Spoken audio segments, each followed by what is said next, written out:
संत माय बाप कृपावंत संत माय बाप कृपावंत तुम्ही संत माय बाप कृपावंत संत माय बाप कृपावंत कायमी पतित कीर्तिवानु कायम्या पतित कीर्तिवानु कायम्या पतित कीर्तिवानु तुम्ही संत माय बाप कृपावंत संत माय बाप कृपावंत तुम्ही संत माय बाप कृपावंत संत माय बाप कृपावंत कायमी पतित कीर्तिवानु कायम्या पतित कीर्तिवानु कायम्या पतित कीर्तिवानु अवतार पुन्हा भराया कारण अवतार तुम्हा घराया कारण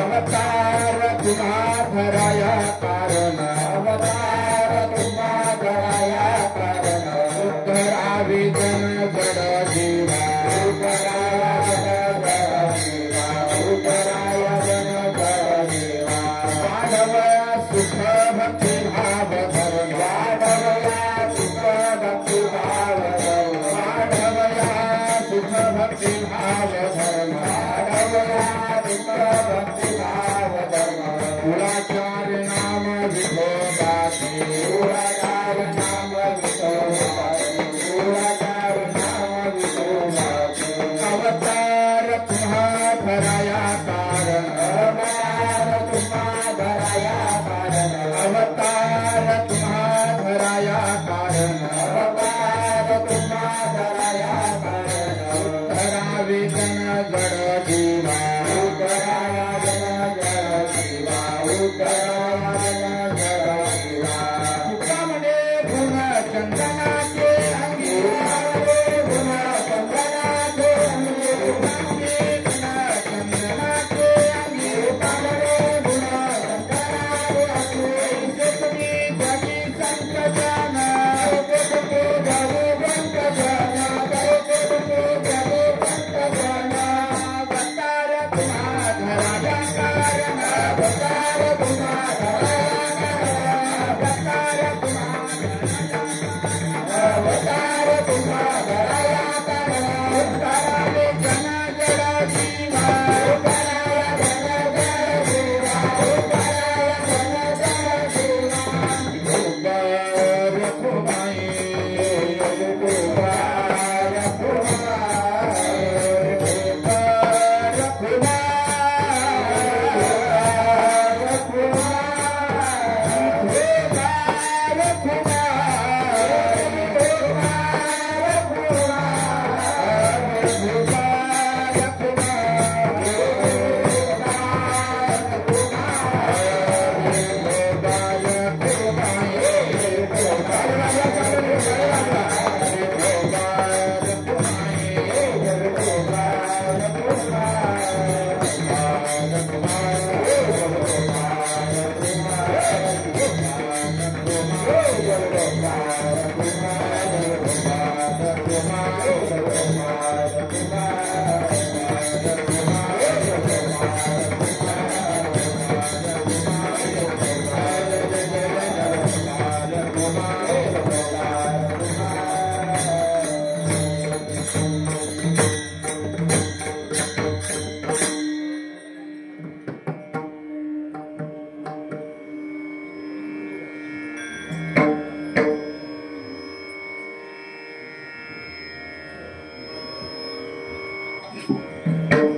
तुम्ही संत माय बाप कृपावंत तुम्ही संत माय बाप कृपावंत तुम्ही संत माय बाप कृपावंत तुम्ही संत माय बाप कृपावंत तुम्ही संत माय बाप कृपावंत तुम्ही संत माय बाप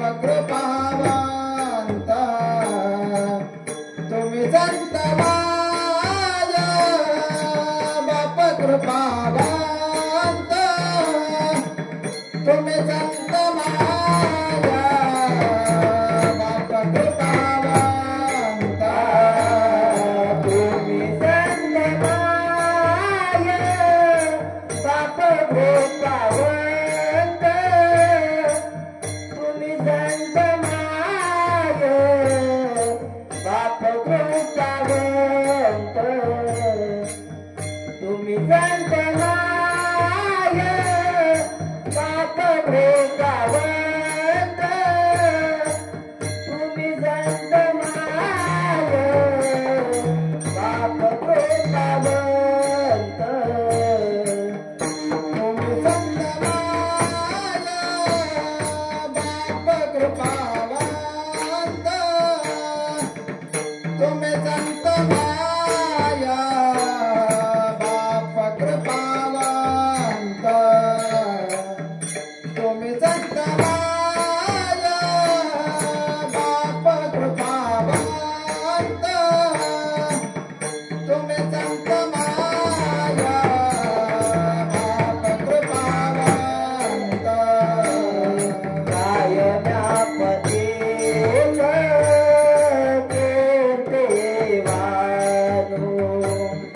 काय व्यापते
अवतार तुम्हा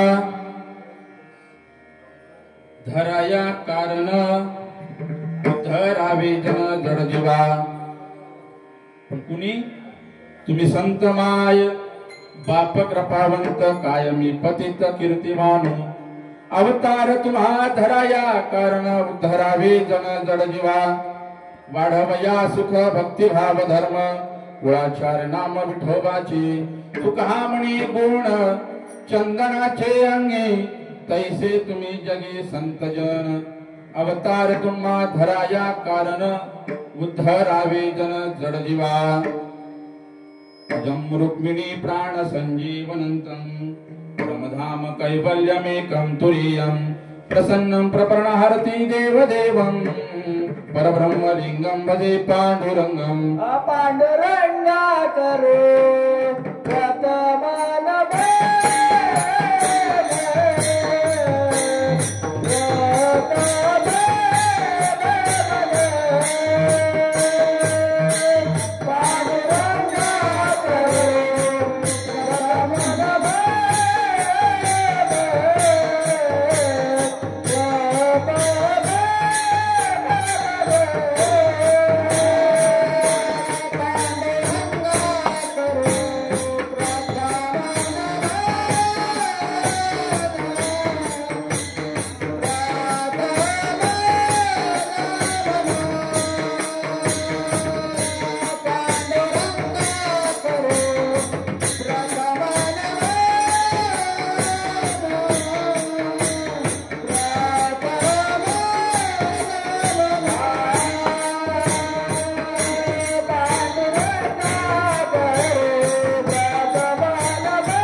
करू प्रथम नमन दुसरे चरण संतांची या. ज्यांच्या कृपादाने कथेचा विस्तारू बाबाजी सद्गुरुदास तुका. अलंकापुरी पुण्यभूमी पवित्र तिथे नांदतो ज्ञान राजा सुपात्र. तया ठविता महापुण्य राशी नमस्कार माझा श्री सद्गुरु ज्ञानेश्वरासी. नमो ज्ञानेश्वरा, नमो ज्ञानेश्वरा, नमो ज्ञानेश्वरा, नमो ज्ञानेश्वरा, नमो ज्ञानेश्वरा, देव उदारा सोपान देवा,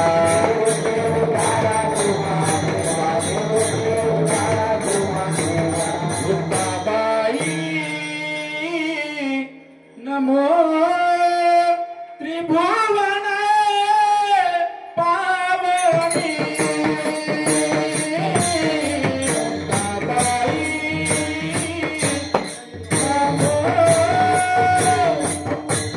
त्रिभुवन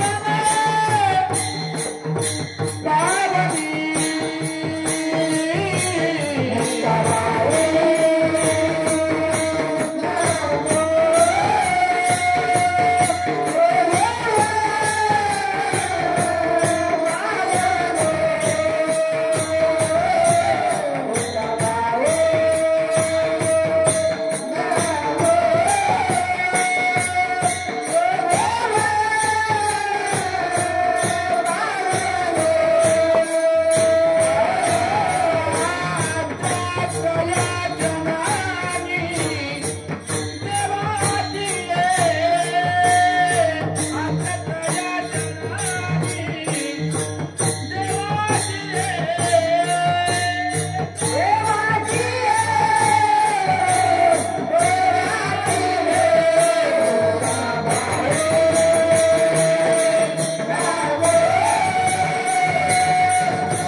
तुम्ही संतमाय पाप कृपावंत, कायमी पतित कीर्तिवान, अवतार तुम्हा धराया कारण, उद्धरावे जन जड जीवा. पांडुरंगा करू प्रथम नमन. ज्या वेळेला आपण पांडुरंगाचं नमन करतो त्याच्यानंतर त्याच्या ज्या दुसऱ्या चरणामध्ये संतांचं चरण सांगितलेलं आहे, म्हणजे संतांना सुद्धा आपण आळवलं पाहिजे. श्री संतांची या माथा चरणावरी,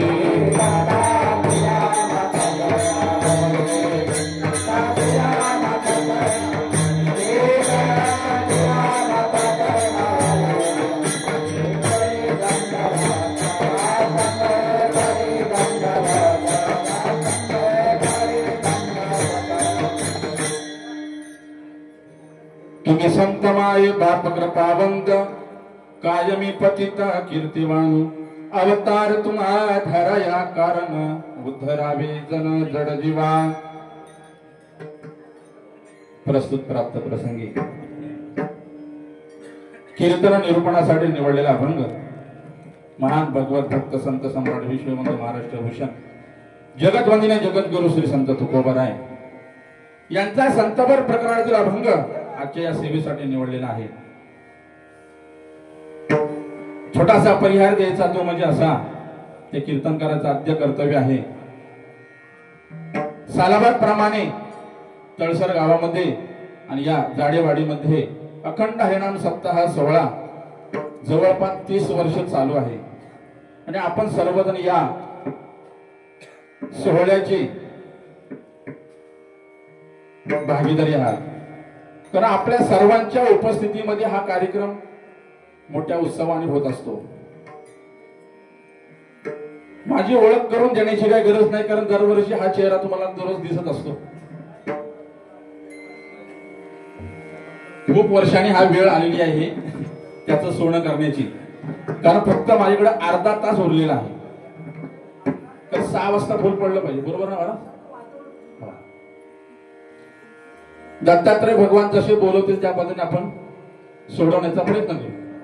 पण जी पाठीमागची आहेत ना ती जरा पुढे या ना, म्हणजे ती बाहेर बसतील. बघा, येणारी मंडळी पुढे बसतील. या पुढे या सगळ्यांनी. सगळेच मागे बसलं तर कसं व्हायचं?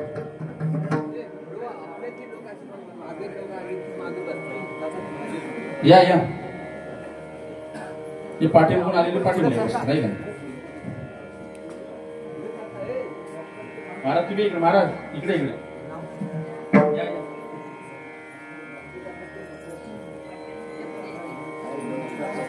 पुढे या महिला मंडळ. काय घाबरायचं कारण नाही, मी काय चहा पाण्याला आलो नाही इथे.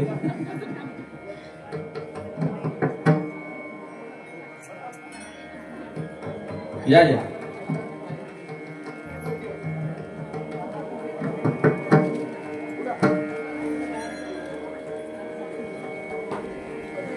आपला काय मी जास्त वेळ घेणार नाही. मला माहितीये करोनाच्या काळामधून पासून आजपर्यंत सगळ्यांची ढोपर दुखण्याची सवय चालू झालेली आहे का नाही. जास्त वेळ तुम्हाला बसून देणार नाही याची खात्री घ्या.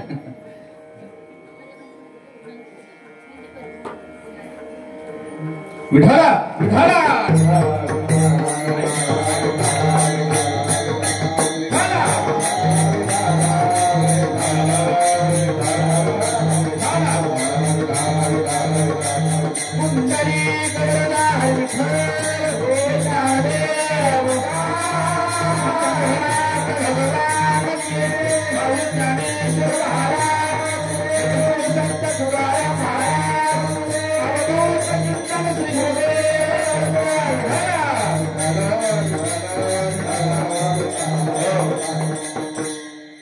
तुम्ही संत माय बाप कृपावंत कायमी पतित कीर्तिवान अवतार तुम्हा धराया कारण उद्धराये जन जड जीवा. तुकाराम महाराज या अभंगामध्ये सांगतायत भगवान पंढरीशी पांडुरंगाच्या दरबारामध्ये उभे आहेत आणि उभे असल्याने भगवंताला सांगतायत की तुम्ही कोण आहात. तुम्ही संत मायबाप आहात. पण मायबाप असून चालणार नाही. मला सांगायचंय कुणाचं तत्व, संतांचं सांगायचंय. या आजपर्यंत तरी म्हणजे आपण जगद्गुरु संत तुकाराम महाराज म्हणतो, माऊलींना संत म्हणतो, एकनाथ महाराजांना संत म्हणतो, पण तरी सुद्धा या कलियुगामध्ये तुकाराम महाराजांचा जन्म झाला पण तुकाराम महाराज स्वतःला संत म्हणून घेत नाही. तुकाराम महाराज म्हणतात की मी कोण आहे, मी पतित आहे. मी कोण आहे, मी पतित आहे. तुकाराम महाराजांच्या एका अभंगामध्ये सुद्धा सांगितलंय की अनाथ अपराध पतित आगळा परी पाया वेगळा नका करू. बरोबर का नाही. मला काय म्हणायचंय, जर पहिल्या चरणामध्ये तुकाराम महाराज स्वतःला असे म्हणतील की मी पतित आहे, मी अनाथ आहे, मी अपराधी आहे, मला तुमच्या इतकं कौतुक करता येणार नाही, तुमची महती मला सांगता येणार नाही. का? कारण तुमचं अस्तित्व इतकं मोठं आहे. कारण तुमचा जन्म फक्त अवतार धारण करण्यासाठी नाहीये. आज दत्त जयंती आहे आणि श्वान आलेले लक्षात घ्या. बसू द्या बसू द्या. विठ्ठल विठ्ठल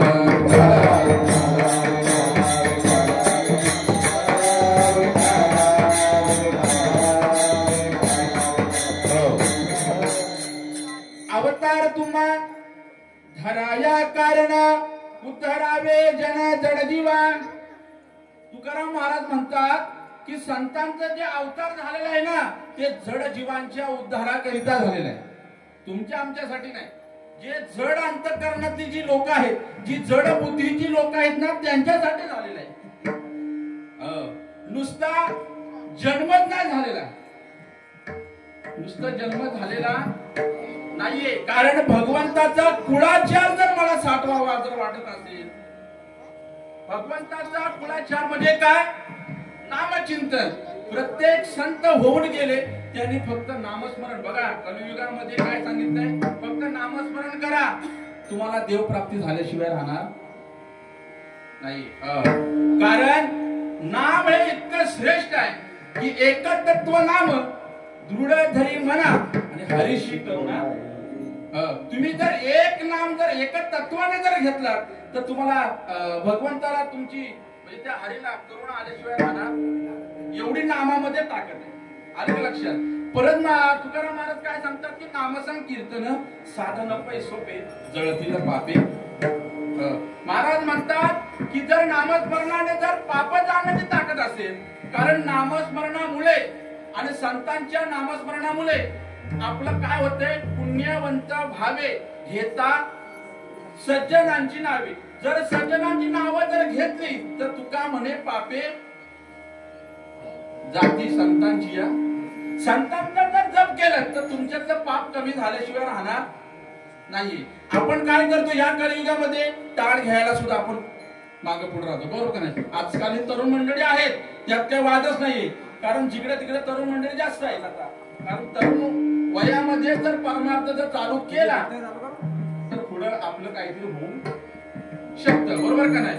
कारण टाळ एक असा आहे कीर्तनामध्ये टाळ आणि मृदुंग बाबा, बरोबर का. टाळ आणि मृदुंग आपण काय वेळेस म्हणतो मृदुंग म्हणतो, कोण पखावत म्हणतो, कोण पकवात म्हणतो, नायक नायकांना म्हणतो नाल घेऊन ये, बरोबर का नाही. आपण मृदुंग म्हणूया, बरोबर का नाही. टाळ हा असा आहे भगवंताच्या नावाचा विटाळ आपल्यामधून निघावा म्हणून टाळ वाजवा. आलं लक्षात का. भगवंताच्या नाम आपल्याकडून व्हावं आणि त्याचा तो विटाळ व्हावा, आपला विटाळ व्हावा म्हणून टाळ वाजवा. आता बघा हे पक्वात आहे ना, हा पक्वात कसं आहे मला सांगा. मृत आहे, हा सजीव नाहीये. काय आहे हा मृत आहे. पण भगवंताच्या कीर्तनामध्ये तो दंग होतो म्हणून त्याला मृदुंग म्हणतात. माझं बोलणं लक्षात येतं तुमच्या. तो मृत आहे, तो सजीव करण्याची ताकद तो पक्वाज करतो म्हणजे तो भगवंताच्या नामामध्ये दंग होतो म्हणून त्याला मृदुंग म्हणतात. आलं लक्षात का. आपण तो मृदुंग मृत असून सुद्धा तो पक्वाज वाजवायला भाग पडतो. बघा लक्षात घ्या, आपण एवढं आपल्याला जन्म दिलाय, आपण टाळ वाजवत नाही ही आपली मोठी शोक आहे. जो टाळाची टाळाटाळ करेल, जो टाळीची टाळाटाळ करेल त्याला यम कवटाळे, बरोबर का नाही. जर तुम्हाला टाळ वाजवता नाही आली तर टाळ वाजवा, टाळ नाही वाजवता आली तर टाळी वाजवली पाहिजे, बरोबर का नाही. कारण एकच टाळी झाली चंद्रभागे वालवंटी, बरोबर का नाही.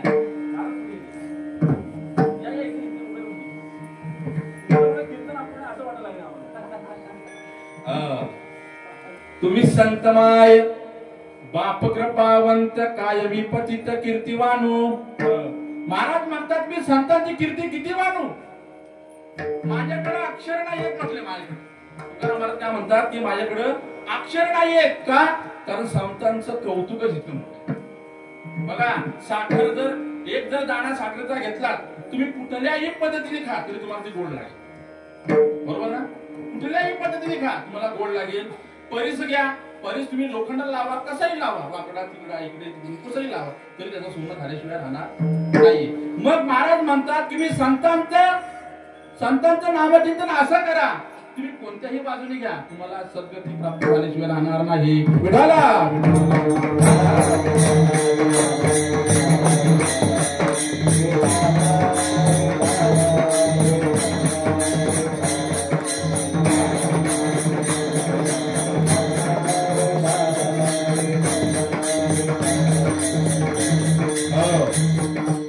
अवतार धारण करा कुणासाठी, जड जीवनचा उद्धार करण्यासाठी. पण नामस्मरण कुणाचे घ्यायचंय, विठ्ठलाचं घ्यायचंय. बरं तुमच्याबद्दल आम्ही इतकी मोकळीकपणाने बोलतो का, कारण तुका म्हणे गुण चंदनाची अंगी. जसा चंदन इतर झाडांना जसा सुवास देतो, किंवा आपण बघा काय वेळेला आपण काकडा असेल किंवा इतर भजन असतील, चंदनाची उट्टीची भजन असतील, त्यावेळेस आपण कपाळाला काय लावतो, चंदनाची उटी लावतो का नाही का, आपलं कपाळ शीतळ व्हावं म्हणून, बरोबर का नाही. तसं ज्या चंदनाच्या झाडामध्ये जसे जे गुण आहेत तसे संतांमध्ये गुण आहेत. आणि जसा चंदनाचं झाड बाकी सगळ्या झाडांना शाश्वत करून ठेवतं, स्वाश्चित करून ठेवतं, त्याच पद्धतीनं तुम्ही काय करता. तुका म्हणे गुण चंदनाची अंगी तैसे तुम्ही जगी संत जन. तुम्ही तसेच आहात. कसे तुकाराम महाराज म्हणतात की तुका म्हणे गुण चंदनाची अंगी, चंदनाच्या झाडासारखे तुम्ही आहात म्हणून आम्हाला तुमचं कौतुक वाटतंय. विठ्ठल विठाला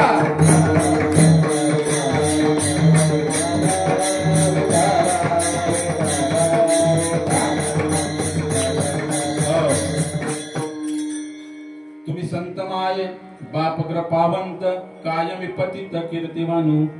तुकाराम महाराज पहिल्या चरणामध्ये सांगतात की तुम्ही संत जन, तुम्ही माय बाप इथं बघा काय केलं माहितीये का, माय आणि बाप, पहिला माय हे वाक्य वापरलं, अक्षर वापरलं, बरोबर का ना. तुकाराम महाराज असे पण म्हणले असते, तुम्ही संत, आई पप्पा, बाप बाबंत असे म्हटले का, असे म्हटले का तुकाराम महाराज, मम्मी पप्पा असे म्हटले का.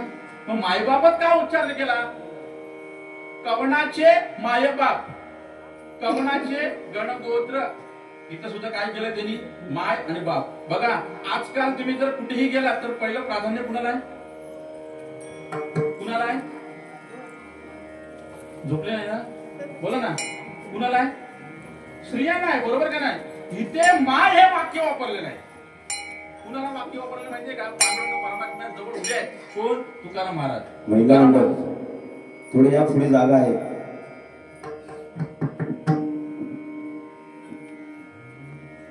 स्वतः दादा जाऊ तुम्ही एखादी पुढे, त्यांना घ्या सगळं. विठ्ठल विठ्ठल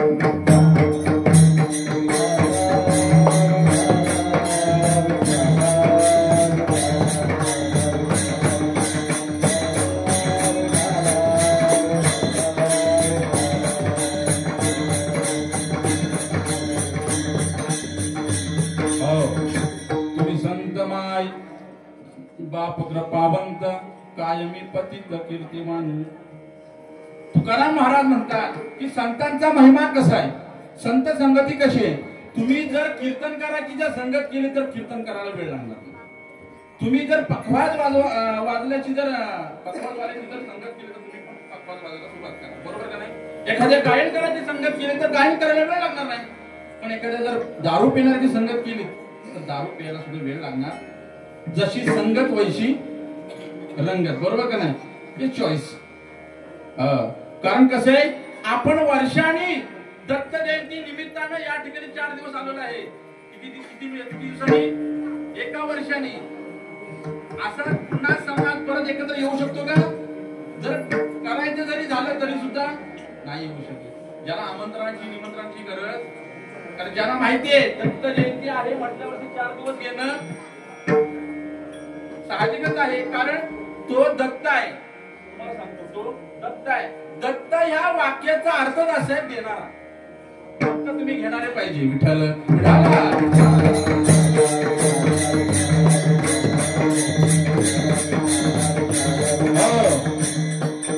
तुकाराम महाराज सांगतात, संतांची महती सांगतात. पण पुढे जाऊन सांगतो तुम्हाला, एकनाथ महाराजांच्या समोर, एकनाथ महाराजांकडे एक ब्राह्मण आला आणि एकनाथ महाराज आणि उद्धव हे दोघजण बसले होते त्यांच्या देवघरामध्ये. आणि एक ब्राह्मण आला. म्हणजे पहिल्याच्या काळामध्ये कसं होते, पायवारी म्हटलं पायवारीच करायचे नाही का. त्यावेळेस गाडी घोडे वगैरे हा काही विषय प्रकरण होता, बरोबर ना. आता गाड्या प्रत्येकाकडे आले आहे का नाही. त्यावेळेस पायवारी करायची. पण त्यावेळेस ब्राह्मणाने सांगितलं की जो माझ्याकडे जो परीस आहे तो परीस तुम्ही काय करा, सांभाळून ठेवा. तो परीस सांभाळून ठेवा. मी यात्रेकडून आलो की मला तो परीस तुम्ही द्या. पण तरी पण ब्राह्मणाने काय सांगितलं, तो परीस जर तुम्हाला जर कधी जर कामाला लागला तरी तो त्याचा तुम्ही उपयोग करू शकता. तर परीस म्हटल्यावरती लोखंडाला लावल्यावरती सोनं. पण एकनाथ महाराजांनी तसं काही केलं नाही. देवघरामध्ये एक आपलं निर्माल्य असतं नाही का, आपलं कुठलं लांब कापड असतं, बरोबर का नाही. त्या कापडामध्ये तो परीस बांधून देवघराच्या खाली ठेवला.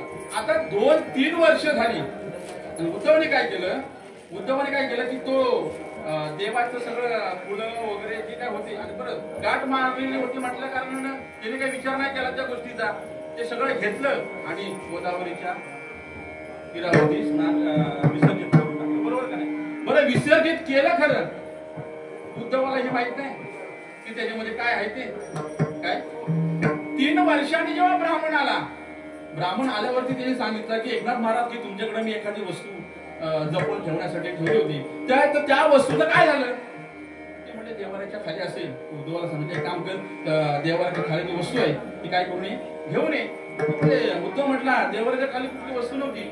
जेवढे काय फुलं वगैरे जे काय होते ते सगळं मी काय केलंय, गोदावरीच्या नदीमध्ये मी विसर्जित केलंय. विसर्जित केल्याबरोबर एकनाथ महाराजांना तो ब्राह्मण इतका काही बोलत होता की जी ताकद, संतांची ताकद सांगत. एकनाथ महाराज म्हटले तुला परीसच पाहिजे ना, तुला परिसच पाहिजे ना, एक काम कर चल, ज्या ठिकाणी तो परिस विसर्जित केला होता खाली डुबकी मारून एकनाथ महाराजांनी काय केलं, जेवढे काय दगड येत होते हातात तेवढे सगळे परिस होत होते. काय म्हणतो तुम्ही, जेवढे दगड काढत होते तेवढे सगळे परिस होते. तुकाराम एकनाथ महाराज म्हटले, तुम्हाला यातला कुठला परिस पाहिजे तेवढं सांगा. मला काय सांगायचंय, तुम्हाला यातला कुठला परिस पाहिजे तेवढं सांगा. म्हणजे मला काय सांगायचं की संतांमध्ये किती ताकद आहे, संतांमध्ये काय लाभ आहे, हे तो एक संता ठाई लाभ पायी. संतांना फक्त तुम्ही एके ठाई बघा. अजूनही सांगतो तुम्हाला, जसं नामचिंतन, फक्त एका देवाचं नामचिंतन करा, तुम्हाला देव प्राप्त झाल्याशिवाय राहणार नाही. बघा आता आमचा हा राज आहे बरोबर ना, तो पखवाज वाजवतो, पखवाज शिकत आहे बरोबर. जसा तो पखवाजीला जवळ करेल तशी ती पखवा सुद्धा त्याला जवळ करेल. माझा बोलण्याचा उद्देश कळते तुम्हाला. जर तुम्ही भगवंतावर नितांत जर प्रेम केलं तर तो सुद्धा तुम्हाला सोडणार, हे मला सांगायचं बरोबर का नाही. आजकालची दुनिया कशी चालली, काय चालली, याच्याशी मला घेणं देणं नाही. ते काय मी तुम्हाला काय टल थोड्याला आलो, तुम्ही माझ्याकडे हसण्याची पण अपेक्षा करू नका. आता काय काय नाही अपेक्षा झाली की कीर्तनकारांनी हसवावं बरोबर का नाही. आता मी काय एवढं बघा, टू व्हीलर वरती मी पुण्यातून आज आलो 12 वाजता बरोबर का नाही. त्या तुम्हाला तड सोडायला मी काय इथे आलेलो नाही. आलं का लक्षात. आपलं काम काय आहे ते आपल्याला करायचं बरोबर का नाही. आपला दत्त जयंती आपल्याला साजरी करायची आहे, दत्ताचा जन्म करायचा आहे, एवढं फक्त गृहीत धरायचं. लक्षात घ्या.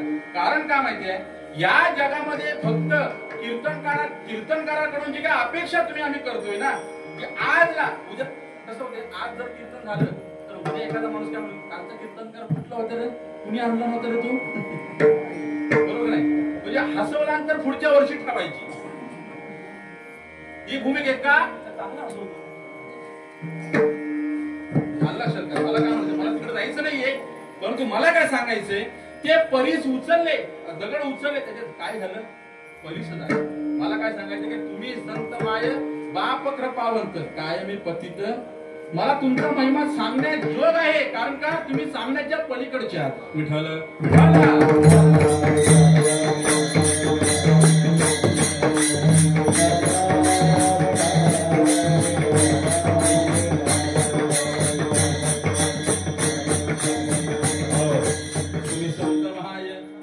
कृपावंत कायमी पतित कीर्तिवानो. अवतार धारण करायचं आहे, पण कशासाठी करायचंय, तर जड जीवांचा उद्धार करण्यासाठी बरोबर का नाही. अवतार तुम्हा धरा या कारण उद्धरावे जन जड जीवा. जर तुम्ही या कलियुगामध्ये जर अवतार धारण केलात आणि जड जीवांचा जर उद्धार केलात ना, तर तुमच्यासारखे संत महात्मे कोणी नाही बरोबर का नाही. बघा माझ्या माऊलीने रेड्याच्या मस्तकावर हात ठेवला तर तो रेडा काय बोलू लागला, वेद बोलू लागला बरोबर का नाही. ही संतांची काय आहे, ताकद आहे बरोबर ना.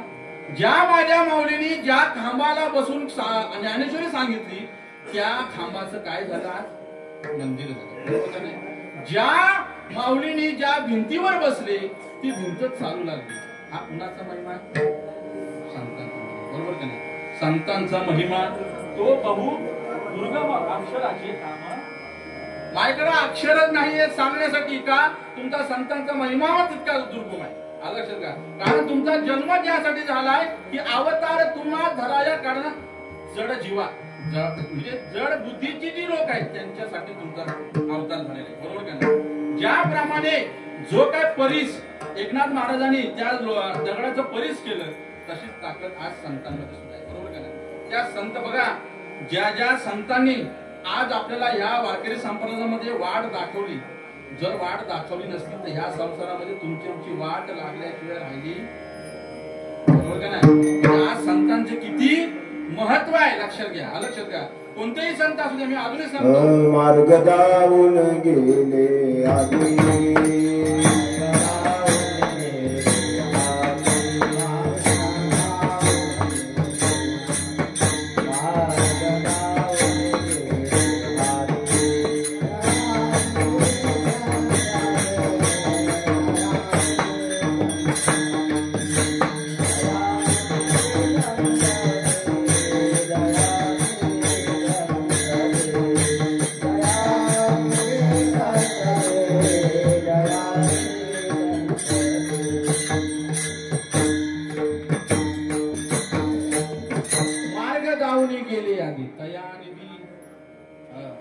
संत तोची जाना जगी, बरोबर का नाही? जर संतांना जर आपण आळवीत नाही ना तर आपला उपयोग नाही. बघा, एखादा जर शाळेतला मुलगा जर सरांनी जर सांगितलं की बाबा 100 रुपये आज उद्या फी घेऊन ये, तर तो डायरेक्ट वडिलांकडे जातो का? कुणाकडे जातो? पहिला आईकडे जातो, आणि आईकडून वडिलांकडे पैसे घ्यायचे, बरोबर का नाही? तसं जर पांडुरंगाकडे जर मला जायचंय तर मला पहिलं कुठे जावं लागेल? संतांचं घ्यावं लागेल, बरोबर का नाही? कारण संत असे आहेत. बघा, तिसऱ्या चरणामध्ये सांगतात की वाढवया सुख भक्ती भाव धर्म कुळाचारणा. याच्यामध्ये तुम्हाला दृष्टांत सांगतो. बघा, तुम्हाला शबरी माता माहितीये? शबरी माता ज्यावेळेस 5 ते 6 वर्षाची होती, शबरी माता 5 ते 6 वर्षाची होती, त्यावेळेस लोक लग्न लवकर करायचे महाराज, बरोबर का? त्यावेळेस लग्न काय करायचे? लवकर करायचे. 5-6 वर्षाची असताना आणि लहानपणापासून काय झालं? ती खेळत होती, बागडत होती, बरोबर का नाही? 5-6 वर्षाची शबरी माता होती, आणि शबरी माताच्या लग्न लावायचं त्याच्या वडिलांनी प्रस्ताव मांडला, बरोबर का नाही? आता लग्न लावायचंय खरं, आणि त्या लग्न लावत असताना अगोदर काय असतो मला सांगा? हळदीचा कार्यक्रम असतो, बरोबर का नाही? त्या हळदीच्या कार्यक्रमाला तिच्या वडिलांनी बोकड आणले होते. बोकड काय आणले होते? बोकड आणले होते. त्यांनी वडिलांना विचारलं की बाबा हे बोकड कशासाठी? ते म्हणजे काय नाही, सगळे सोयी मंडळी आपले येणार आहेत, तर त्यांच्यासाठी हा हळदीचा कार्यक्रम असतो, तर सगळे सोयींसाठी हे सगळं आपण करतो. पण तिला असं वाटायला की मी लहानपणापासून 5 ते 6 वर्ष, बघा 5 ते 6 वर्षापर्यंत जी लेकरं खेळतात त्यांच्या पहिलं जे ध्यानात येतं त्यापर्यंत ते वागत असतात, बरोबर का नाही? तिला ते आवडलं नाही, शबरी मातेला आवडलं नाहीये की माझ्या लग्नाच्या दिवशी, जर लग्नाच्या आदल्या दिवशी जर खरोखर ह्या बोकडांचा जर जीव जात असेल तर मला ते कदापि शक्य होणार नाहीये. बघा, मी तिसरं चरण सांगतो. त्या तिसऱ्या चरणामध्ये काय काय आहे ते शबरी मातेचं सांगतो दृष्टांत तुम्हाला. ऐका, ज्या वेळेला शबरी मातेने सांगितलं की बाबा हे कशासाठी, ते म्हटले आपल्या तुझ्या लग्नाच्या दिवशी ते आपल्याला कापायचे, बरोबर का नाही? लग्नामध्ये कापायचे बोलल्याबरोबर शबरी मातेने काय केलं माहितीये का? तिथून ती निघून गेली. तिथून निघून गेल्यानंतर बरेचसे 30 ते 35 वर्षाची माणसं तिच्या शोधात पाठवली. कुणाच्या? शबरी मातेच्या. शबरी माता ही 5 ते 6 वर्षाची आणि 30 ते 40 वर्षाची धडधाकट माणसं पाठवली. बरं, शबरी चालाकी होती. शबरीने काय केलं माहितीये का? दिवसाची थांबायची आणि रात्रीची चालायची. आणि हे लोक काय करायचे? दिवसाची चालायचे, रात्रीचे. 5 ते 6 वर्षाची मुलगी ह्याला भेटेल का? नाही भेटणार. अशी दर मजल करत मातंग ऋषींच्या आश्रमात पोहोचली. मातंग ऋषींच्या आश्रमामध्ये पोहोचली, झाडावर चढली, आणि झाडावर मातंग ऋषी सगळं त्यांची पूजा पाठ वगैरे करत होते. त्यांची जी कुटी होती ते सगळे सावरण वगैरे सगळ्या गोष्टी करत होती. तिला असं वाटलं की मी आता योग्य ठिकाणी आलेली आहे, बरोबर का नाही? मी आता योग्य ठिकाणी आलेले, आता मला माझ्या काय करायचंय? जीवाचं सोनं करायचं, एवढं मात्र नक्की आहे. एवढं झाल्यानंतर ज्या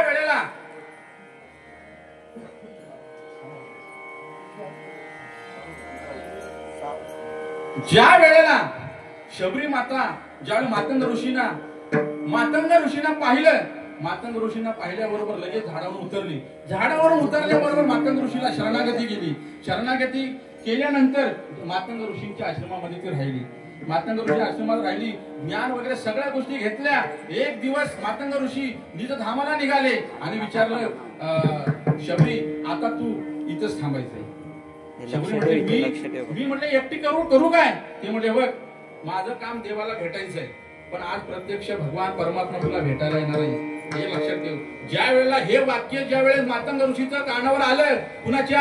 शबरी मातेच्या, त्या वेळेला तिने विश्वास ठेवला की देव जर भेटायला येणार आहेत म्हटल्यावरती येणार.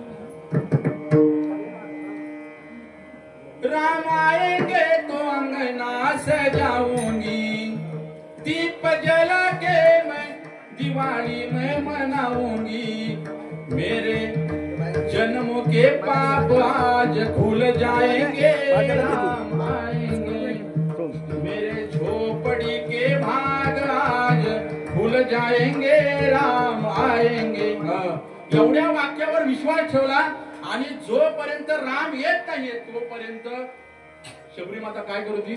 अगदी कुटीच्या समोर असलेली जी काही जागा आहे फुलांनी सारवण वगैरे करून, का तर भगवंत कुठल्याही दिशेने येऊ शकतात, कोणत्याही दिशेने येऊ शकतात. अगदी गालावरती सुरकुत्या पडत होईपर्यंत तिने सेवा केली. बघा, शबरी माता तरुण 5 ते 6 वर्षाची होती त्यावेळेस ती पळून गेली, पण सुरकुत्या गालावर पडेपर्यंत तिची जी भक्ती होती ती तिने सोडली नाहीये. बघा, एकदा राम आले आणि राम आल्यानंतर तिला ते दिसलं नाहीये.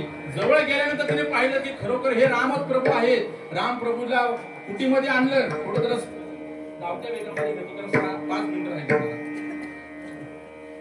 धावत्या वेगामध्ये घेतो, बरोबर का नाही? आणि ज्या वेळेला राम प्रभूनं बघितलं, राम प्रभूंना आसनावरती आणून बसवलं. आसनावरती आणून बसवलं तर बरं प्रसाद म्हणून काय देवा? तर तिच्याकडे काय होती म्हणजे का? बोरं होती. काय होती? बोरं होती. ती बोरं चाकलेली होती. कुणी? शबरीने बोरं चाकलेली होती. ती दोन द्रोण घेतले. 2 द्रोण घेतले. एक द्रोण लक्ष्मणाला दिला आणि एक द्रोण श्रीराम प्रभूंना दिला, बरोबर का नाही? 2 द्रोण दिले. त्यात मध्ये सगळी बोरं चाकलेली होती. प्रभू रामचंद्र म्हटले, ही बोरं तर चाकलेली आहेत शबरी माता. हो म्हटली, ही बोरं चाकलेली आहेत आणि ती मीच चाकलेली आहेत, पण ही बोरं गोड आहेत. कसं काय? ते म्हणले, बघ, जी बोरं आंबट, तिखट आणि चिकट. बोरं कधी खाल्लेत ना? तर नाही खाल्लीत. जी बोरं खाल्ल्यावरती थोडी तिखट लागतात, बरोबर ना बाबा? काही बोरं खाल्ल्यावरती थोडं चिकटपणा तयार होतो आणि काही बोरं खाल्ल्यावरती थोडा आंबटपणा येतो, बरोबर का नाही? मला माहिती आहे, चिकटपणा हे क्रोधाचं प्रतीक आहे, चिकटपणा हा लोभाचं प्रतीक आहे आणि आंबटपणा हा कामाचं प्रतीक आहे. मला माहिती आहे की तुला काम, क्रोध आणि लोभ ह्या तिघांनी ग्रासलेलं मला आवडत नाहीये, म्हणून तुला मी चाकलेली बोरं गोड आहे ती तुला देतो. आलं लक्षात घ्या, हा शबरीच्या मागचा भाव आहे. आलं लक्षात घ्या. पण लक्ष्मणाने जी बोरं घेतली होती ना, ती बोरं चाकलेली होती. लक्ष्मण म्हटला, देवा तुला काय आपल्या अयोध्येमध्ये काय बोरं भेटलीच नाही का? मुष्टी बोरं खातोस काय? त्याच्यावरती तिने काय केलं? लक्ष्मणाने तो द्रोण घेतला आणि मागे भिरकवून टाकला. मागे भिरकवून टाकल्याबरोबर जो द्रोण लक्ष्मणाने टाकला ना, त्या द्रोणाचा द्रोणागिरी पर्वत तयार झाला. त्या द्रोणाचा द्रोणागिरी पर्वत तयार झाला आणि पर्वत तयार झाला.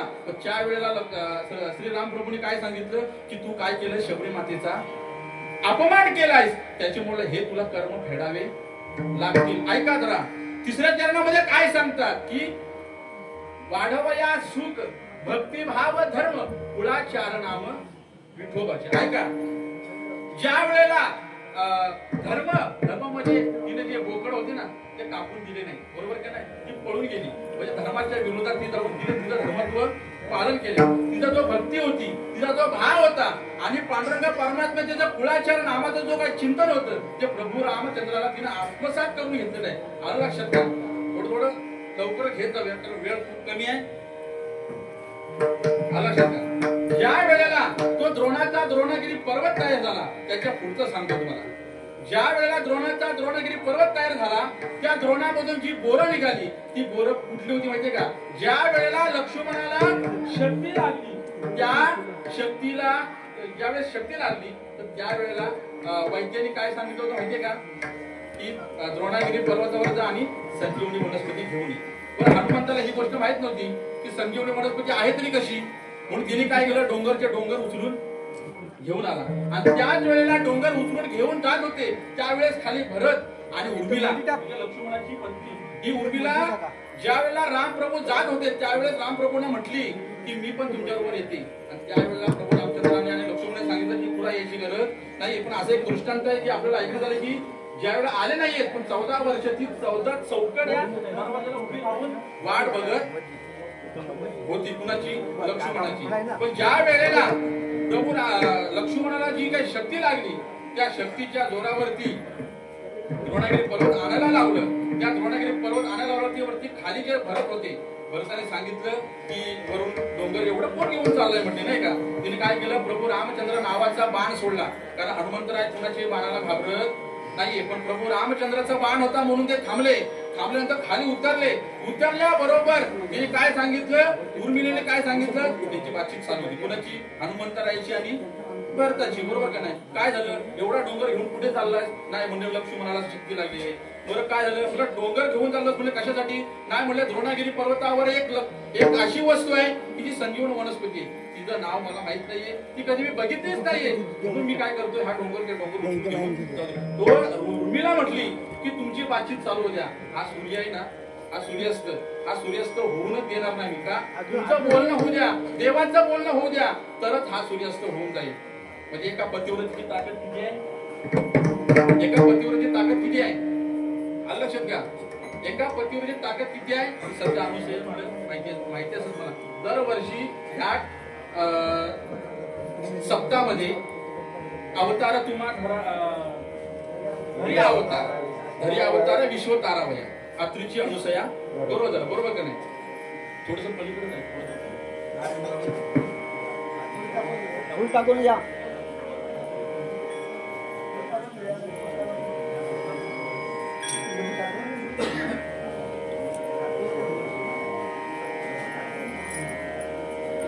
हे पहा जन्माचा अभंग होईल आणि अभंगाच्या शेवटचं चरण गायल्यानंतर सर्वांनी उभं राहायचं आहे पुंडलिका वरदे हरिविठ्ठल असं गजर होईल आणि मग सर्वांनी ज्यांना ज्यांना मंदिरामध्ये आहेत त्यांनी मूर्तीजवळ असा आपलं फूल टाकायचं आहे बाकी इकडे महिला मंडळ पुरुष मंडळ असतील त्यांची फुलं टाकण्याची व्यवस्था केलेली आहे तिथे मध्ये एक टाकून घ्या सर्वांनी उभे राहा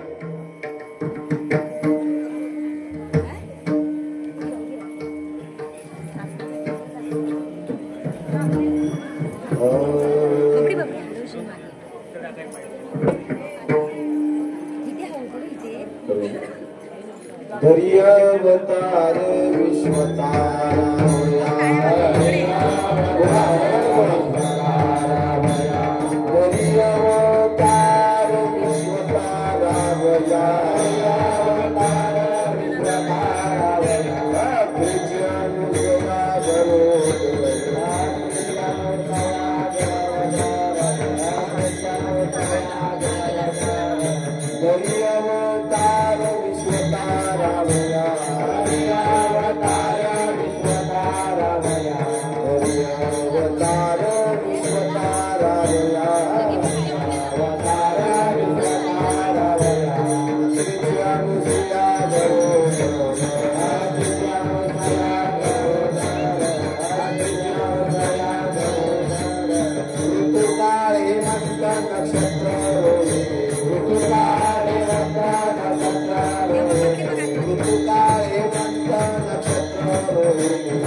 दिगंबरा दिगंबरा भागवल्लभ दिगंबरा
तुम्ही संत माय बाप अग्र पावंत काय मी पतित कीर्तिवान अवतार तुम्हा धराया कारण उद्धराया जन जड जीवा वाढवया सुख भक्ती भाव धर्म कुळाचार नाम विठोबाचे कामणे गुण चंदनाचे अंगी तैसे तुम्ही जगी संत जनी विठोबा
धरी अवतार विश्वतार वया हरि अवतार विश्वतार वया धरी अवतार विश्वतार वया हरि अवतार विश्वतार वया अनुसया गौर अति गरुडया गरुड अति गरुडया गरुड काळ हे मंगळ तुकारे मंगल सत्करोति काळ हे मंगळ तुकारे मंगल सत्करोति शुक्लवक्षरे पूर्णदेवी शुक्लवक्षरे पूर्णदेवी पूर्णिमा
धरी अवतार विश्वतारावया अत्रीची अनुसया गरोदर. मग अशी अभंग आपण संतवर घेतला होता, पण मला तो अभंग सोडवता आला नाहीये कारण तेवढा वेळच नाही. हा. कारण 6 वाजता हे सती अनुसयेचं उदाहरण हे अगोदर द्यायला पाहिजे होतं, नंतर मग आपण कोल्हे टाकले पाहिजे ते. पण तुम्हाला मी आता सांगतो, बरोबर का नाही, आणि सांगणं गरजेचं आहे. हा? तुम्ही ऐकाल ना. धरी अवतार विश्वतारावया अत्रीची अनुसया गरोदर. ब्रह्मदेवाच्या नेत्रापासून अत्री ऋषींचा जन्म झाला आणि अत्री ऋषींची पत्नी अनसूया, बरोबर का नाही. ह्या दोघांना सृष्टीचा विस्तार करण्यासाठी ब्रह्मदेवाने आज्ञा दिली. येते लक्षात. ब्रह्मदेवाने आज्ञा दिली कारण अनसूया ही कोण होती? सती सावित्री होती, बरोबर का नाही. सती हे सत्व, जिच्याकडे सत्व आहे, जिच्याकडे सत्यता आहे, अशी ती अनसूया होती. अनुसूया काय म्हणतात? अनसूया म्हणतात ना. अनसूया अनुसया म्हणजे माझ्या दिसत की अनसूया. अनसूया आपल्यात नाही ना कोण काय. कलियुगात सुद्धा अनसूया आहेत म्हणायला काय हरकत नाही. अनसूया अत्री ऋषींची पत्नी अनसूया. पण त्या अनसूयाचा जी पतिव्रता होती ना, तिने काय केलं होतं माहितीये का? हे 3 देव होते, ब्रह्म विष्णू आणि महेश, बरोबर का नाही. ह्या तिघींच्या बायकांचे पुतळे करून डाव्या पायाला बांधून ठेवले होते. थोडस नीट लक्ष द्या, म्हणजे माझ्या वाचण्यात झालेलं ते मी तुम्हाला दृष्टांत सांगतो. ह्या तिघींचे पुतळे करून डाव्या पायाच्या अंगठ्याला सती अनसूयाने बांधून ठेवले होते आणि बांधून ठेवल्यानंतर झोपाळ्यावर झोका देत बसली होती. म्हणजे हिच्याकडे पतिव्रता किती असेल लक्षात घ्या. आणि हे पाहिलं कोणी माहितीये का? नारदाने पाहिलं. कुणी पाहिलं? नारदाने पाहिलं. नारद काय करायचा? मृत्यूलोकामध्ये, पाताळामध्ये आणि देवलोकामध्ये जायचा. कारण तिन्ही गमनामध्ये त्यांचं गमन होतं, वैकुंठामध्ये त्यांचं काय होतं? गमन होतं. बरं, गमन होत असताना तिने काय केलं माहिती का? मृत्यू लोकामध्ये आलं आणि सती सावित्रीच्या माहूर गडाला जाऊन भेट दिली. भेट दिल्यानंतर तिने पाहिलं की सती अनसूया काय करते? की देवांच्या तिन्ही बायकांचे पुतळे करून डाव्या पायाच्या अंगठ्याला बांधलं आणि काय करत होती, झोका देत होती. त्या नारदाला हे काय पटलं नाही, कारण देवाच्या बायका आहे आणि देवाच्या बायकांचे पुतळे जर तिने जर अंगठ्याला बांधले म्हटल्यावरती नारदाला काहीतरी वाटणारच ना. आम्हाला आज एखादा व्यक्ती बोलला तरी सहन होत नाही, पण तिने तर देवाच्या बायकांना बांधलेली आहे पुतळे करून. याला चैन पडे ना. हा काय केलं, हिने काय केलं, देव लोकांमध्ये गेला. देव लोकांमध्ये गेल्यानंतर देवांच्या बायकांना जाऊन भेटला. देवांच्या बायकांना जाऊन भेटल्यानंतर सगळी हकीकत सांगितली. आणि हकीकत सांगायच्या अगोदर काय झालं माहितीये का, आता नारद आले म्हटल्यावरती संत आले. संत आले घरात तोची दिवाळी दसरा. बरं, संत नारद संत आले म्हटल्यावरती त्यांनी ठिकाणी काय केलं, आसन टाकलं, बसायला वगैरे चादर टाकली, पाद्यपूजा वगैरे केली. आणि पाद्यपूजा वगैरे केल्यानंतर तिन्ही देवांच्या बायकांनी काय केलं की बाबा ह्या वैकुंठामध्ये किंवा ह्या मृत्यूलोकामध्ये की आमच्यापेक्षा अशी कोण सावित्री आहे का किंवा पतिव्रता आहे का. तो म्हटला बरं झालं तुम्ही स्वतःहून बोललात, मला सांगायची गरज नाही. मी स्वतःहून विषय कसा काढणार, बरोबर का नाही. एखादा व्यक्ती ज्यावेळेस आपल्याला बोलतो त्यावेळेस त्याच्यावरती आपलं प्रत्युत्तर असतं. आपण स्वतःहून कशाला आपण आपली बरोबर का नाही. ज्यावेळेस एखादा व्यक्ती जर मम वरती आला तर आपण तू वरती येतो. म्हणजे बोलण्याचा उद्देश असं आहे, बरोबर का नाही. आपण स्वतःहून तर काय करू शकत.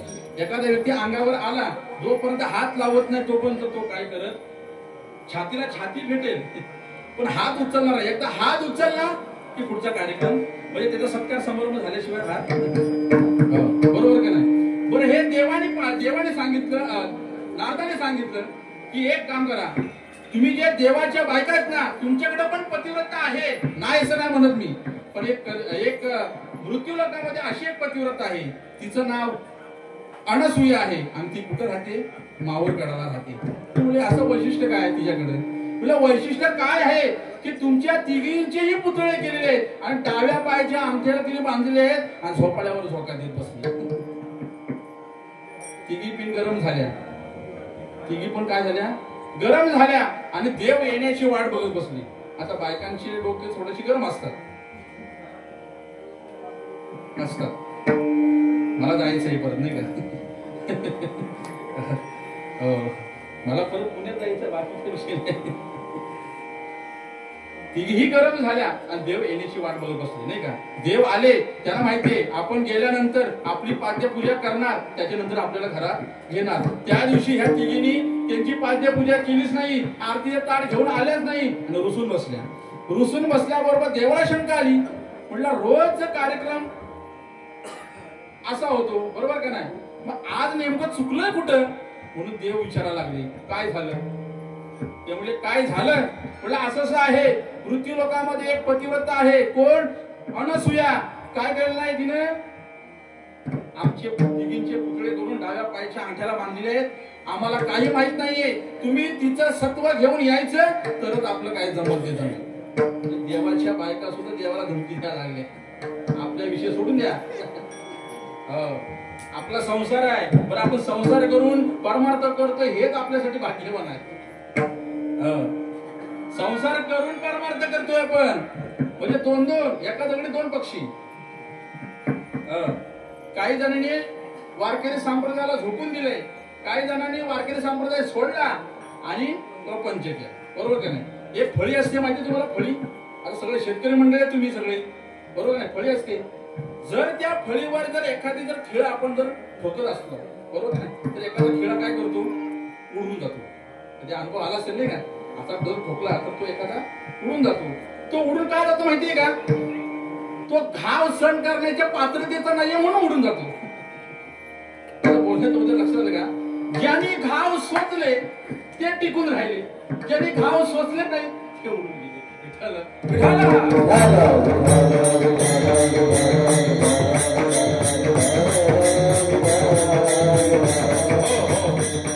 मला कुठल्या खेळाबरोबर बोलायचं हे तुम्हाला लक्षात आलं असेल, मला स्पष्टीकरण देण्याची गरज नाहीये, बरोबर का नाही.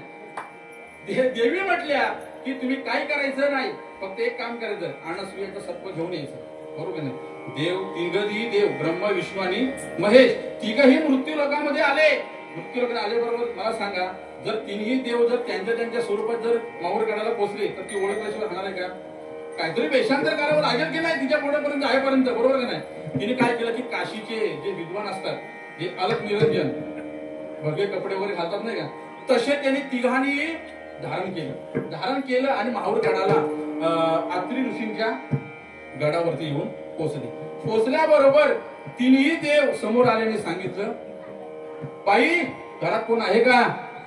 की आम्हाला काय पाहिजे? भिक्षा द्या.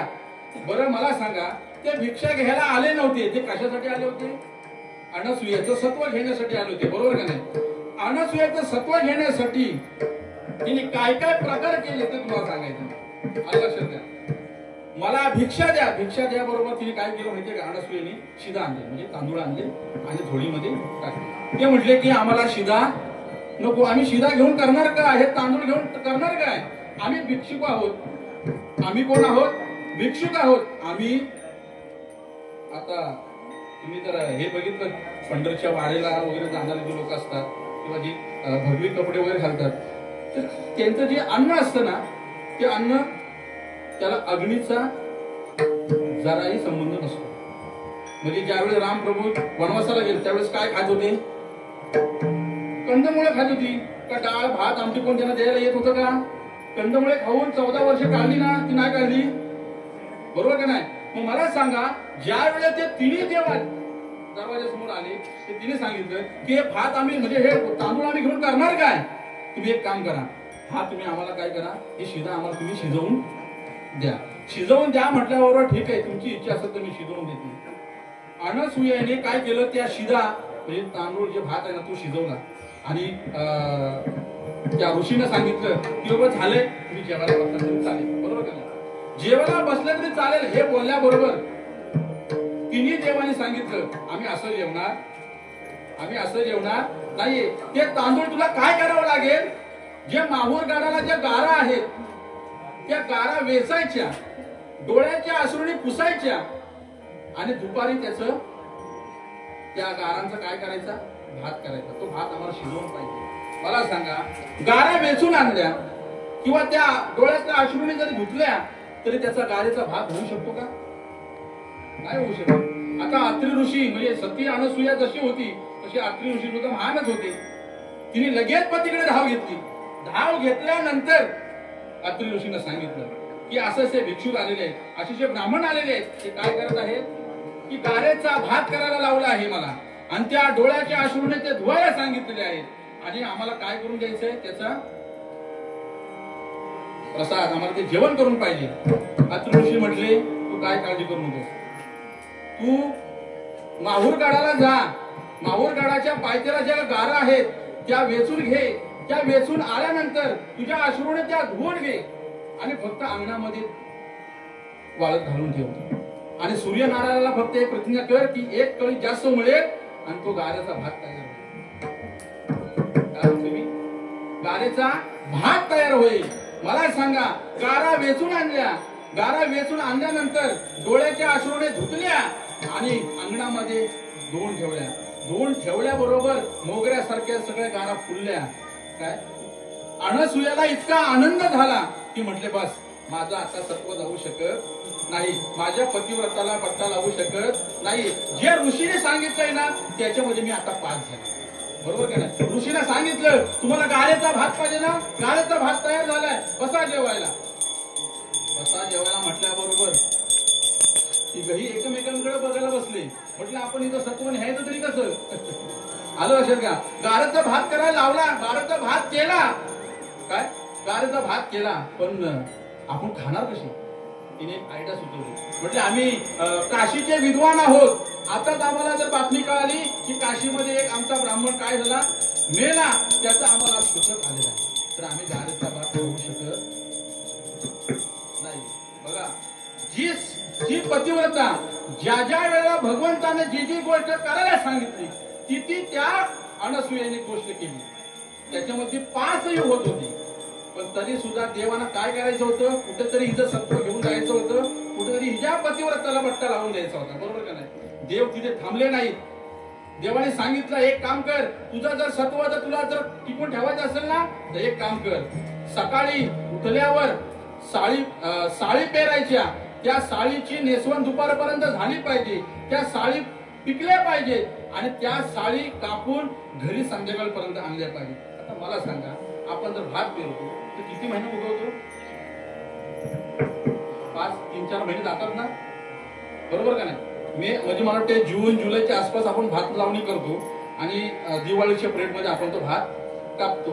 देवाने अशी अट ठेवली की त्या साळी सकाळी पेरायच्या, दुपारी कापायच्या, त्याची नेसवण झाली पाहिजे आणि संध्याकाळी कापून त्या घरी आणायच्या आणि त्या वेचायच्या आणि त्या वेचून झाल्यानंतर त्याचा भात करायचा, तो आम्हाला द्यायचा. परत अत्रि ऋषींकडे ती गेली.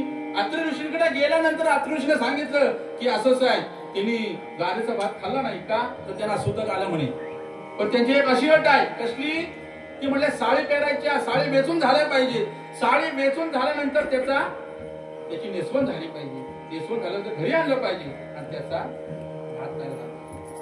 मला सांगा, एका दिवसात ह्या सगळ्या गोष्टी होऊ शकतात का? एखादा निवडणुकीला जर उभा राहिला तर एका दिवसात मतदान कळत नाही, 2-3 दिवस निघून जातात, बरोबर का नाही? त्याच्यानंतर निकाल लागतो आपला. पण एका दिवसामध्ये ह्या गोष्टी ज्या वेळेला अत्रि ऋषीला अनसुया मातेने सांगितलं, अनसुया मातेने सांगितल्याबरोबर तू एक काम कर, तू काहीच काळजी करू नको, त्यांना साळीमधला म्हणजे भातच तयार करून द्यायचा आहे ना, तू त्याची चिंता करू नको. अत्रि ऋषी स्वतः उठले आणि सकाळी उठल्याबरोबर साळी पेरल्या. साळी पेरल्याबरोबर जसे जसे साळी पेरत होते, जसे जसे अत्रि ऋषी पुढे जात होते, तशा साळी वर येत होत्या. आलं लक्षात घ्या, साळी वर येत होत्या. दुपारपर्यंत साळींची नेसवण झाली आणि अनसुयेला सांगितलं की संध्याकाळपर्यंत या साळी वेचून घरी घेऊन. बरं, एकटीला कसं जमणार?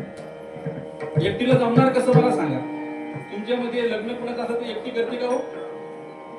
भावकीला बोलवतं ना का नाही? भावकी कापकीला बोलवतं का नाही? कारण भावकी अशी चालत नाही, भावकी कधी सरळ चालत नाही. ज्या वेळेला 5वा खांजा आपल्या असतो ना, तेव्हाच 4 लोक चालत सरळ चालतात. आलं लक्षात घ्या. मला काय सांगायचंय, साळी वेचून झाल्या आणि संध्याकाळी काय करायच्या होत्या? साळी वेचून घरी आणायच्या होत्या आणि त्याचं काय करायचं होता? भात तयार करायचा. मग तिने काय केलं माहितीये का? अनसुयेने चिमण्यांना आमंत्रण दिलं. कुणाला? चिमण्यांना आमंत्रण दिलं. लक्षात घ्या, म्हणजे ऐकलं असेल, वृत्तांत माहित नाही. चिमण्यांना आमंत्रण दिलं. चिमण्यांना सांगितलं की ह्या साळी वेचायचे आणि वेचून झाल्यानंतर तुम्हाला ज्याचा मोबदला आहे ना, तो तुम्हाला उद्या देईन, बरोबर का नाही?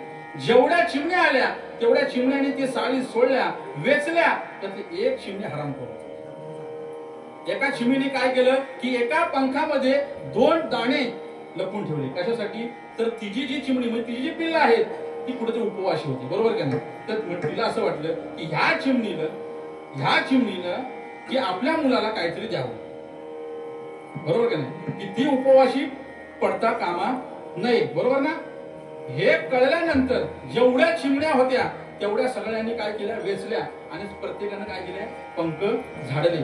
जेवढे काय दाणे होते ते पडले. तर ते एका चिमणीने काय केलं? एक पंख झाडला नाही. विठ्ठल विठ्ठल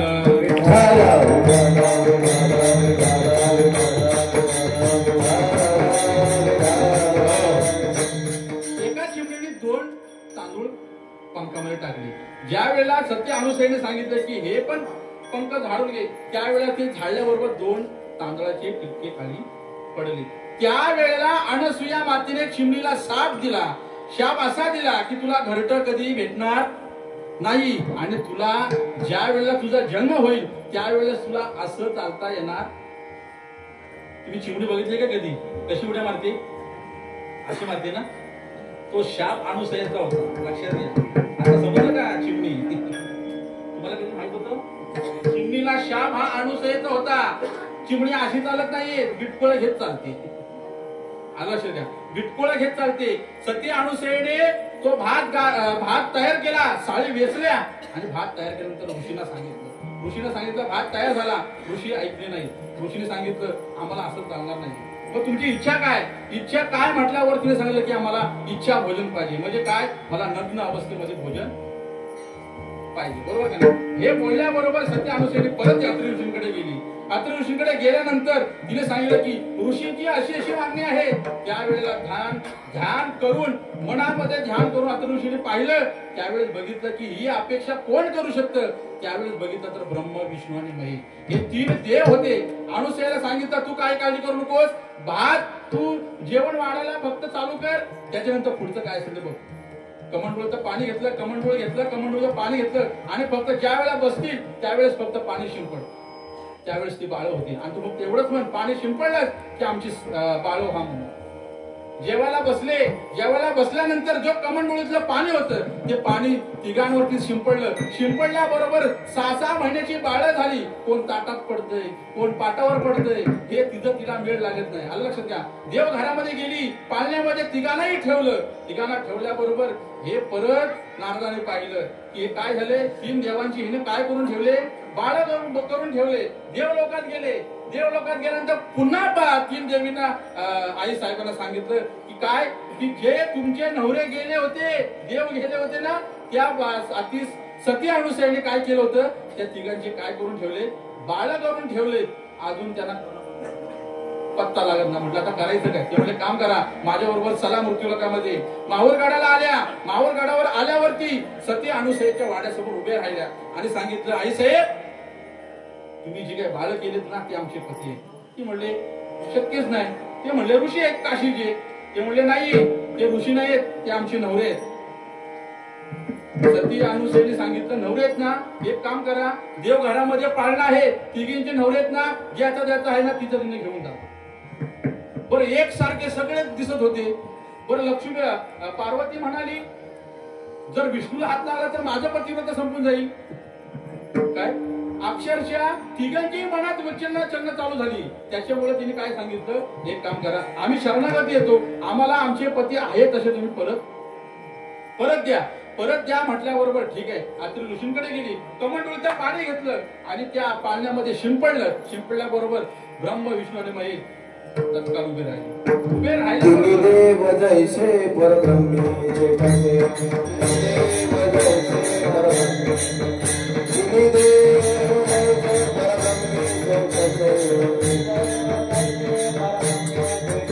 जगी सूर्य जैसे प्रकाश.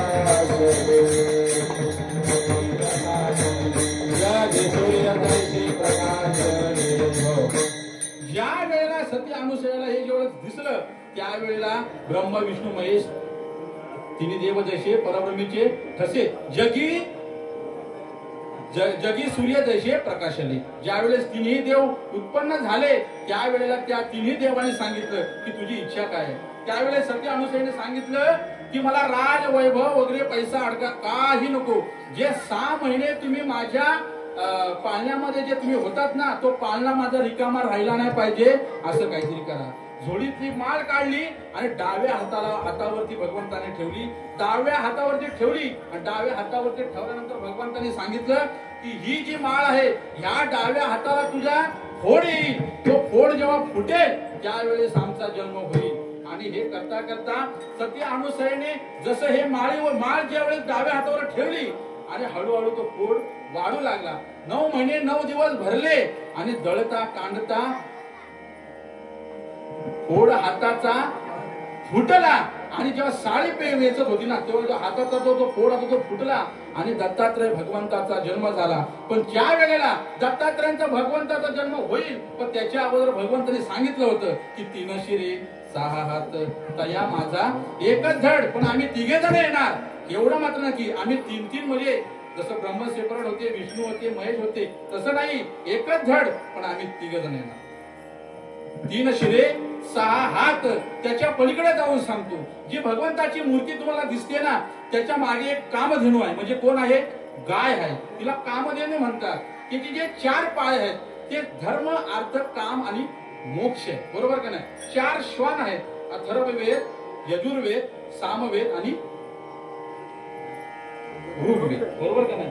हे 4 श्वान आहेत तिथं. आलं का लक्षात. गाय उगी माय होनी गुळे वासरो पाहे वळवोनी जनतेचे साम विचारे पायावर झुकले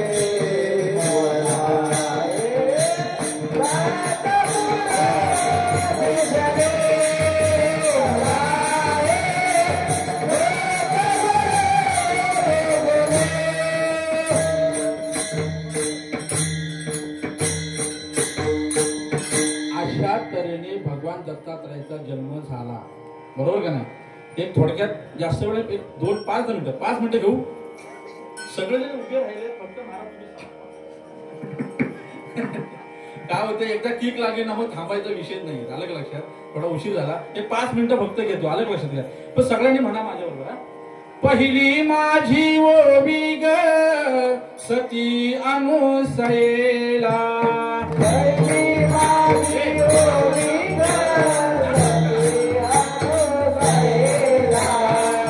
नमस्कार माझा तिला ये रे बाळा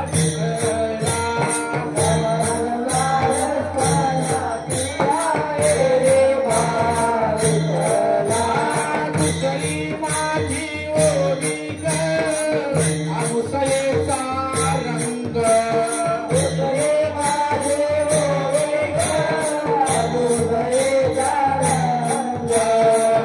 पांडुरंग झाले दंग ये रे बाळा पांडुरंग झाले दंग ये रे बाळा तिसरी माझी ओवी ग अनुसयेची काया दुसरे माझे ओवी ग अनुसयेचे काया ईश्वराला लावी माया ये रे बाळा ईश्वराला लाहे माया ये रे बाळा चौथी माझी ओवी ग अनुसयाची शांत माझी ओवी ग अनुसयाचे शांत गारवीचा केला भाते ये रे बाळा सर्वीचा गेला माझे रे बाळा पाचवी माझी ओवी ग अनुसयेच्या वंशाला माझे ओवी ग अनुसयेच्या वंशाला पाचवी माझी ओवी ग अनुसयेच्या वंशाला माझी ओवी ग अनुसयेच्या वंशाला दत्तात्रयांचा जन्म झाला ये रे बाळा दत्तात्रयाचा जन्म झाला रे बाळा ये रे बाळा रे बाळा रे बाळा रे बाळा दत्तात्रयांचा जन्म झाला ये रे बाळा दत्तात्रयाचा जन्म झाला रे बाळा ज्ञानेश्वर माऊली ज्ञानराज माऊली द्वारा ज्ञानेश्वर माऊली ज्ञानराज माऊली द्वारा माऊली द्वारा ज्ञानेश्वर माऊली ज्ञानराज माऊली द्वारा ज्ञानेश्वर माऊली ज्ञानराज माऊली ज्ञानेश्वर माऊली ज्ञानराज माऊली द्वारा ज्ञानेश्वर माऊली ज्ञानराज माऊली